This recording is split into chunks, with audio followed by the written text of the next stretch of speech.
विदुर के पूर्व जन्म की कहानी। मैत्रेय जी ने विदुर से कहा, मांडव्य ऋषि के शाप के कारण ही तुम यमराज से दासी पुत्र बने। कथा कुछ इस प्रकार है। एक बार कुछ चोरों ने राजकोष से चोरी की। चोरी का समाचार फैला। राज कर्मचारी चोरों की खोज में भागे।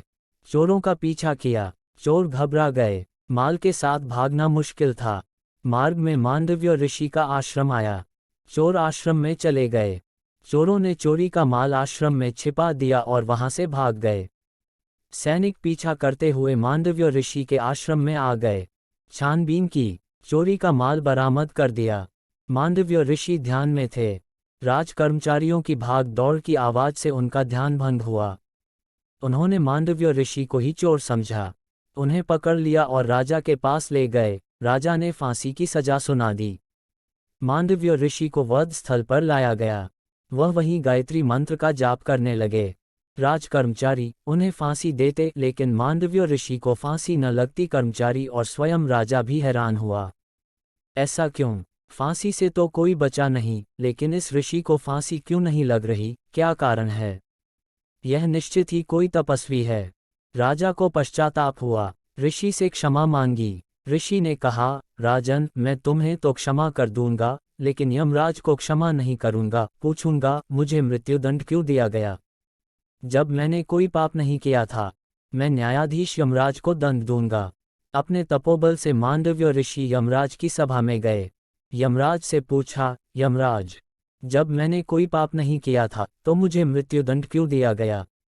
मेरे किस पाप का दंड आपने दिया? ऋषि के पूछने पर यमराज भी हिल गए। यमराज ऋषि से नहीं डरे, ऋषि की तप साधना से डरे।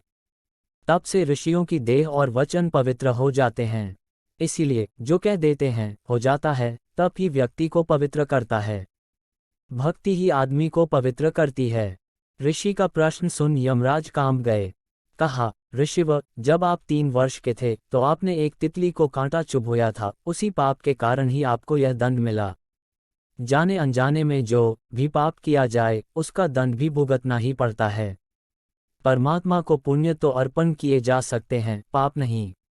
मांडव्य ऋषि ने कहा, शास्त्र के अनुसार यदि अज्ञानवश कोई मनुष्य पाप करता है तो उसका दंड उसे स्वप्न में दिया जाना चाहिए। लेकिन आपने शास्त्र के विरुद्ध निर्णय किया। अज्ञानावस्था में किए गए पाप का फल आपने मुझे मृत्युदंड के रूप में दिया। आपको मेरे उस पाप का दंड मुझे स्वप्न में ही देना चाहिए था। यमराज, तुमने मुझे गलत ढंग से शास्त्र के विरुद्ध दंड दिया है। यह तुम्हारी अज्ञानता है। इसी अज्ञान के कारण ही मैं तुम्हें शाप देता हूं कि तुम दासी पुत्र के रूप में जन्म लो, मनुष्य योनि में जाओ। मैत्रेय ऋषि कहते हैं, बस विदुर, इसी कारण तुम्हें मनुष्य योनि में दासी पुत्र के रूप में जन्म लेना पड़ा। तुम कोई साधारण मनुष्य नहीं हो, तुम तो यमराज का अवतार हो। कोई किसी की उंगली काटेगा तो उसकी उंगली भी एक दिन कटेगी। कोई किसी की हत्या करेगा तो उसकी भी एक दिन हत्या होगी। बचपन में ऋषि मांडव्य ने तितली को कांटा चुभोया था, इसलिए सूली पर चढ़ना पड़ा, और यदि तितली मर जाती तो ऋषि को भी मरना पड़ता।